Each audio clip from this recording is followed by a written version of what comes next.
Let's take a look at an historical Wow, people, house in this is Scarborough, a Canada. stove. Let's say back in the days. This is a stove where they have the wood fire. Wow. Wow. This is cute. Oh my gosh.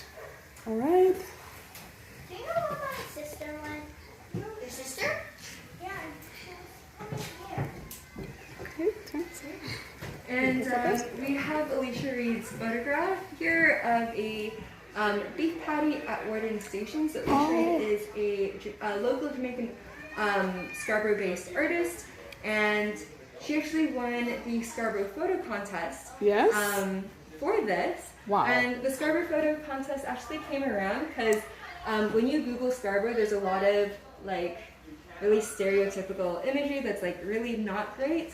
And so they asked local artists, like, what does Scarborough look like to you? I know. Oh my gosh. And so Alicia Reed submitted this one, and she won it for the category of like things. Oh. So there's like things, places, and people, I think. And so this won it for its own category. Oh, wow. Yeah. And it's kind of cool. Are you saying Jamaican patties? Yeah. I'm Jamaican, you know. Oh, yeah. Did you ever eat one of the patties? Yes, yeah. Did you hear that the factory burned down? No, it burnt out. Yeah, the factory that provides all the patties for Warden Station, I think Bathurst and Islington burned down. Wow. And so they have another provider now, but that factory is out of business because it just completely burnt down, so they can't Oh, afford to. I'm so sorry to hear that. Yeah. Because Right. we got very nice patties from Jamaica. Yeah. It's been immortalized here, which is really cool. Yes. And we think, just like the folks at the photo contest thought that this represents Scarborough today, and we like to have it here because we don't think that these buildings represent really like what Scarborough is today and how diverse it is. Yes. So we've actually been working to incorporate a lot more other stories and experiences.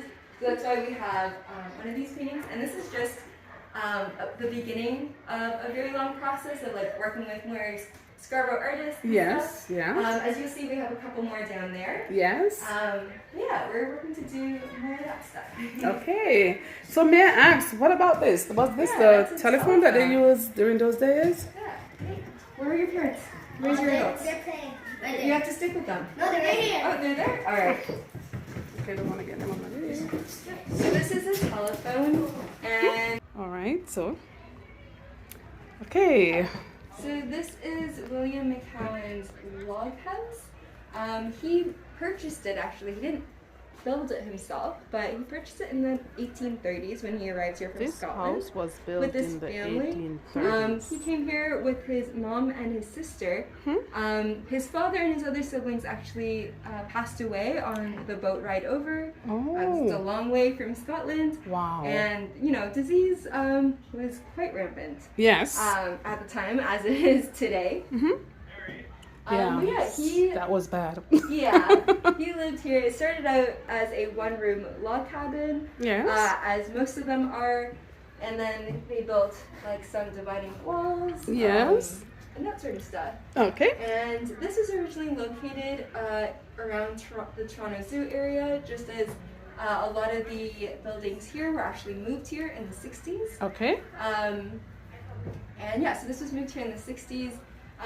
And they did do a lot of restoration work on the building. So Yes. you'll notice that these logs are pretty new. Those are from the 60s or 70s. Okay, these logs are pretty new, right? Yeah. If you compare them to the older ones, Yes. back there, Okay, as right. well as a lot of the exterior logs. Okay. Actually, Okay.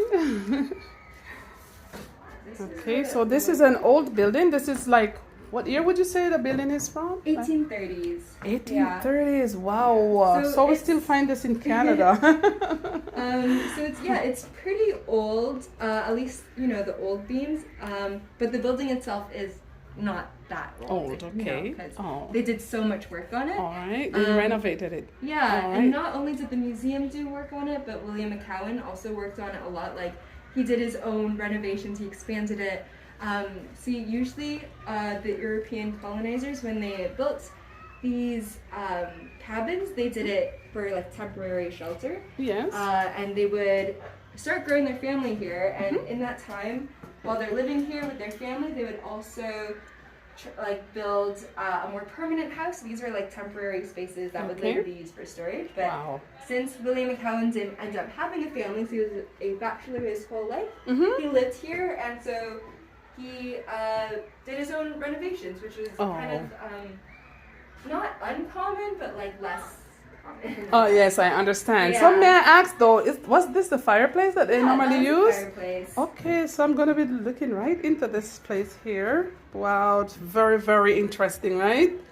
Wow, because it's not like this nowadays. Like this is where they use like the wood fire and yeah. So that would be that's why we've got wood down there. Yes, right. Wow, wow, wow. So people are coming from afar, right? Yes. Because these are no longer used here, I guess. So yeah. But if you go to a lot of like other historic sites, there's usually like one of these cabins.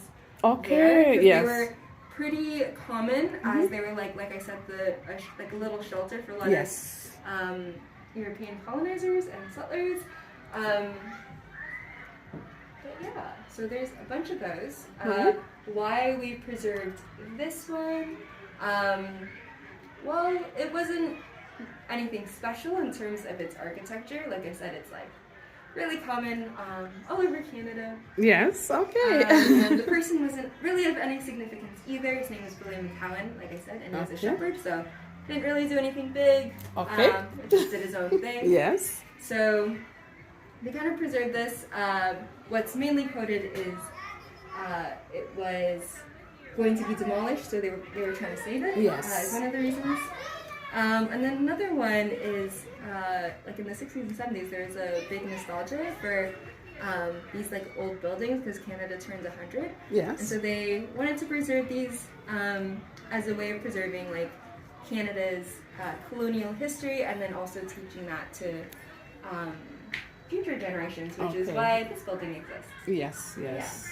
Yes. Yeah, very good reason for that. Yeah, very good reason for future generations. For real. So what would you say the section here is? This is like here? What is it? So these are the bedrooms. Oh, these are the bedrooms area. Oh my gosh. Wow. Look at this. Furniture isn't original to the building. Oh, yes. Wow. Yeah, a lot of the furniture isn't original to the buildings because there was no baby in here, but there's like 2 cradles. Doesn't really make sense. Wow. Oh, gosh. This is something I like to look at. This is really, really nice. Wow. Oh. So this is a second bedroom. Wow. Okay. All right. So